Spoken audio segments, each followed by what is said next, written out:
किताब शिफा से आज का वजीफ़ा 18 से निजात के रूहानी वज़ाइफ। 18 एक बीमारी है और इसमें ख़वातीन के बच्चे जो हैं वो औलाद नहीं होती, अगर हो तो फ़ौत हो जाती है जल्द ही, तो इस हवाले से ज़िंदा नहीं रहती औलाद। तो बहुत ज़्यादा मेडिसन्स या इलाज भी करवाया जाता है, बाज़ औक़ात शिफा नहीं होती। तो इस हवाले से मैं अर्ज़ करूँगा कि मेडिसन्स के ज़रिए इलाज जो है वो भी करवाएं, वो भी सुन्नत नबवी सल्लल्लाहु अलैहि वसल्लम है,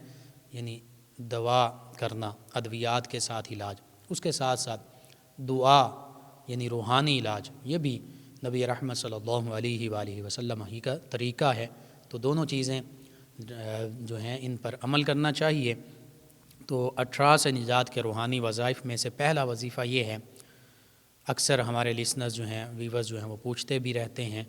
हमारी मुसलमान माएँ बहनें बेटियाँ ख़वातीन पूछती हैं। तो 18 से निजात के रूहानी वज़ाइफ में से पहला वजीफ़ा ये है कि अगर किसी शख्स की औलाद ज़िंदा ना रहती हो, किसी ख़ातून की औलाद ज़िंदा ना रहती हो, तो उसे चाहिए, वो मर्द भी पढ़ सकता है और ख़ातून तो लाजमी पढ़ें, तो उसे चाहिए कि सूरत उस-साफ़ात इसकी आयत मुबारका 76, सूरत उस-साफ़ात आयत मुबारका 76, और ये गालिबन सूरत उस-साफ़ात सूरह यासीन के बाद 23वें पारे में मौजूद हैं। तो सूरत उस-साफ़ात की आयत मुबारका 76 को रोज़ाना सुबह व शाम, सुबह भी शाम भी 11-11 मरतबा पढ़े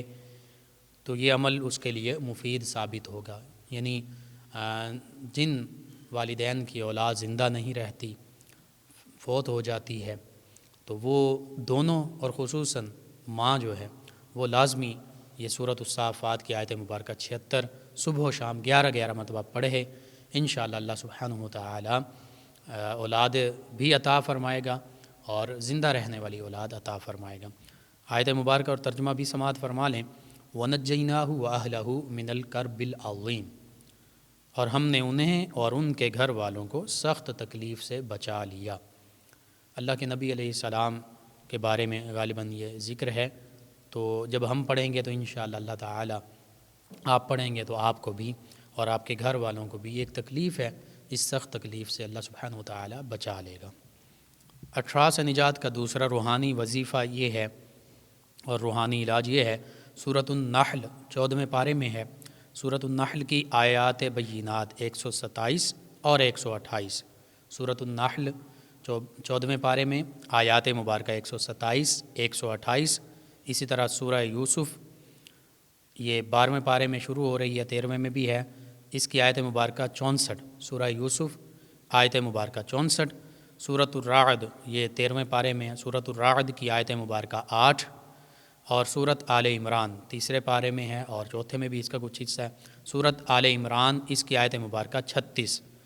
दोबारा समाअत कर लें, सूरतुन-नहल की आयात बय्यिनात 127 और 128, सूरह यूसुफ़ की आयत मुबारका 64, सूरतुर-राअद की आयत मुबारका 8 और सूरत आले इमरान की आयत मुबारका 36। इसको लिख कर हमल के अय्याम में मुतासरा औरत के गले में इस तरह डाल दें कि वो तावीज़ पेट पर पड़ा रहे, तो इंशाअल्लाह अल्लाह सुब्हानहु व तआला बेहतरी फ़रमाएगा। जो 18 का मामला है इससे निजात अता फ़रमाएगा, औलाद से नवाजेगा और ज़िंदगी वाली औलाद से नवाजेगा। इसी तरह तीसरा वजीफ़ा 18 से निजात का ये है, सूरह मुज़्ज़म्मिल ये 29वें पारे में है, सूरह मुज़्ज़म्मिल इसको 11 मरतबा नीले रंग के सूत पर पढ़ें, नीले रंग के धागे पर पढ़ें। सूरह मुज़्ज़म्मिल 11 मरतबा नीले रंग के सूत के धागे पर पढ़ें और हर बार एक गिरा लगाते जाएं।